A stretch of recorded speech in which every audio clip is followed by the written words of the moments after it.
सच्चिदानंद जो है वही रहेगा, वही रहेगा। के विवाह में हम गए, आप हमसे प्रश्न पूछ रहे हो। 1000 गरीबों के घर में हम जा चुके हैं अभी तक। हमारे शास्त्र कहते हैं कि गौ हत्यारे को गोली मारे,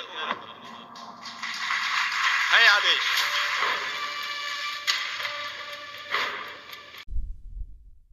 आदि शंकराचार्य अभिमुक्तेश्वर महाराज जी ने बहुत सारी ऐसी बातें कही हैं जो कि चौंकाने वाली बातें हैं। तो वीडियो को स्किप मत करना, पूरी वीडियो देखना, क्योंकि वीडियो बहुत रोमांचक होने वाली है। तो चलिए, मैं आपका भुवनेश नौडियाल और आप देख रहे हैं धी गंगा चैनल। तो इन्होंने कुछ ऐसी बातें बताई हैं कि जैसे कि कोई व्यक्ति गौ हत्या करता है या फिर गौ के मांस को बेचता है, ठीक है, तो उस व्यक्ति को गोली मार देनी चाहिए। साथ ही साथ इन्होंने शास्त्र के विषय में बताया है कि शास्त्र क्या है, और बांग्लादेश के विषय में भी इन्होंने चौंकाने वाली बातें कही हैं, और सत्य की ऐसी परिभाषा दी है उन्होंने कि आज तक आपने ऐसी बातें नहीं सुनी है। जाति जनगणना के विषय में भी इन्होंने बहुत सारी ऐसी बातें बताई हैं कि जाति जनगणना है वो कौन कराना चाहता है और कौन नहीं कराना चाहता है, इस विषय में वो उन्होंने अपनी बात रखी है। बटोगे तो कटोगे, इस विषय में भी उन्होंने अपना पक्ष रखा। तो चलिए फिर आज की वीडियो को देखते हैं। पार्टी झूठ नहीं बोलना चाहिए। कोई भी जो बड़ा आदमी है वो झूठ बोलेगा, वो छोटा हो जाएगा।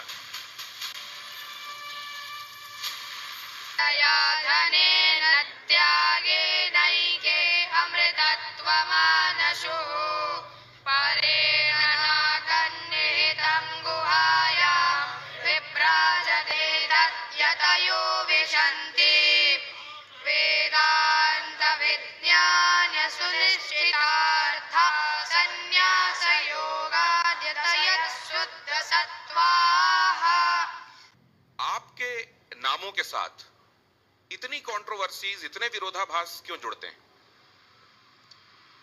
कहते हैं कि जो दौड़ता है वही गिरता है। आप जब किसी विषय में अपनी राय रखेंगे तभी तो विमति भी आएगी, नहीं तो विमति ही नहीं आएगी। तो चूंकि समसामयिक जो संदर्भ हैं हमारे सनातन धर्म के, हिंदू धर्म के, उन पे हम अपने शास्त्र और अपनी परंपराओं के अनुसार विचार सामने रखते हैं, इसीलिए उस पे बात होती है। विवाद तो अभी तक नहीं कोई हुआ, हाँ बात जरूर होती है और वो होनी भी चाहिए।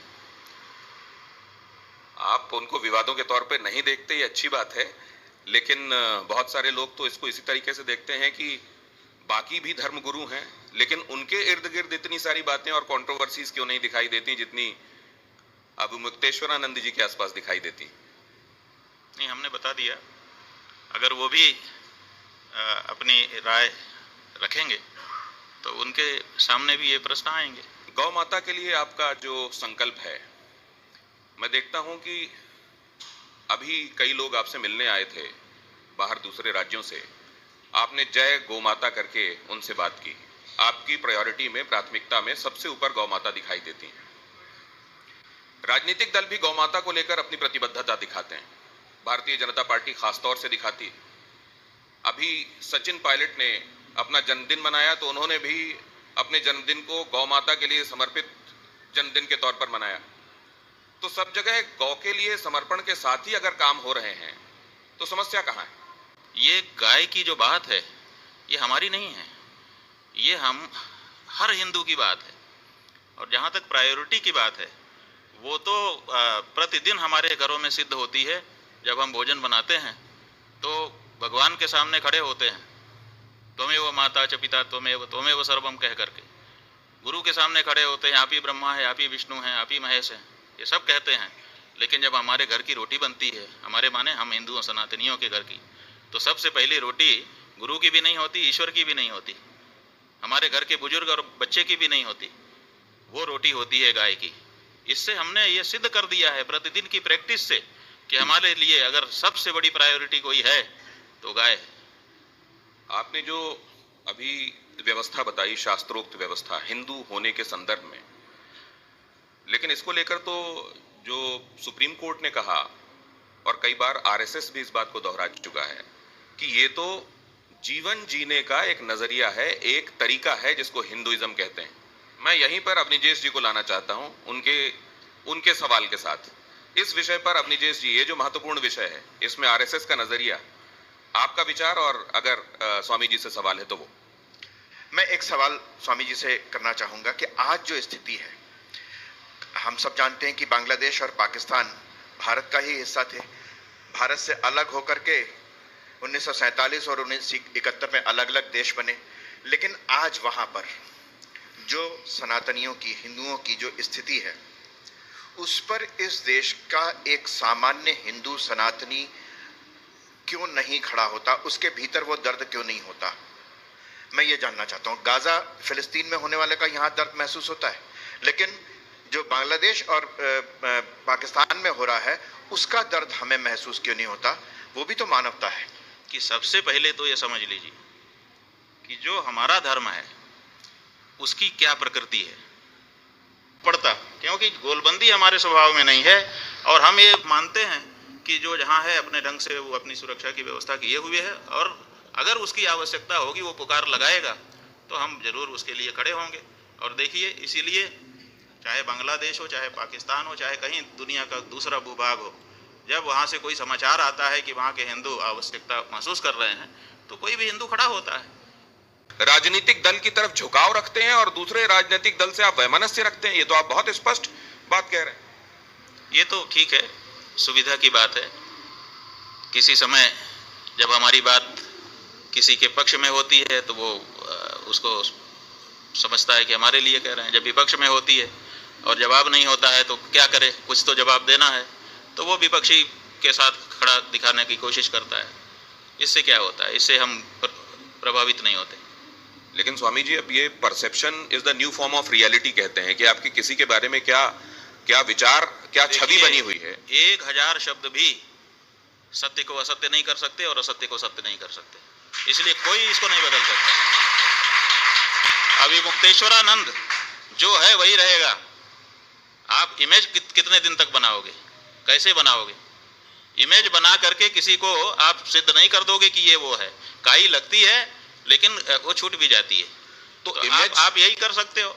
आप कुछ लोग कोशिश कर रहे हैं कि इनको किसी एक सांचे में ढाल दो, क्योंकि सांचे में ढाले बिना लड़ाई हो नहीं सकती है, तो सांचे में डालने की कोशिशें होती हैं। उससे क्या होता है? जब हम गंगा जी का आंदोलन कर रहे थे, मनमोहन सिंह की सरकार थी, तब यही लोग कहते थे कि ये तो वाजपेयी है, अब कह रहे कांग्रेसी है। इससे क्या होता है? सामने आई कि गोलबंदी नहीं है, हम लोग एक नहीं है। तो क्या इस समय जो भारतवर्ष की राजनीति में जातीय जनगणना की मांग इतनी जोर शोर से उठाई जा रही है, वो क्या और फर्दर हिंदू समाज को विभाजित करने की कोशिश नहीं है क्या? देखिए, जातीय जनगणना का मामला ऐसा है, देखिए कुछ बातें ऐसी होती हैं कि उसके पीछे भावना क्या है, उस भावना से उसका तात्पर्य निकलता है। भावना क्या है?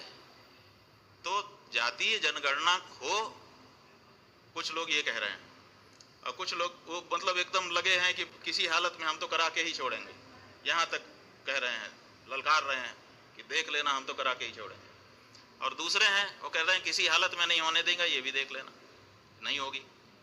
अब सवाल ये है कि ये जो जातीय जनगणना है, ये कराने से क्या फायदा हो जाएगा और न कराने से कौन सी चीज ऐसी है जो नहीं बिगड़ेगी? इसके होने न होने का देश पर क्या फर्क पड़ेगा? कोई विशेष फर्क नहीं पड़ेगा। तो बटोगे तो कटोगे में आप तथ्य देखते हैं, सत्य देखते हैं? देखिए, कौन बांटेगा और कौन काटेगा? राजनेता ही तो बांट रहे हैं और काट रहे हैं, और कौन बांट रहा है, काट रहा है?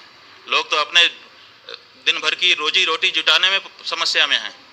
ये जो बांटने और काटने की बात है, ये दोनों तरफ से आ रही है। एक तरफ बांटने की बात, एक तरफ काटने की बात।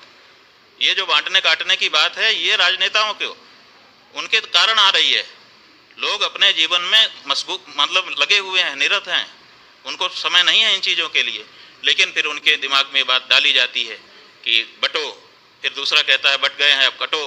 तो ये सब बटो कटो, ये दोनों बातें राजनीति हैं, इनका जीवन से उतना लेना देना नहीं।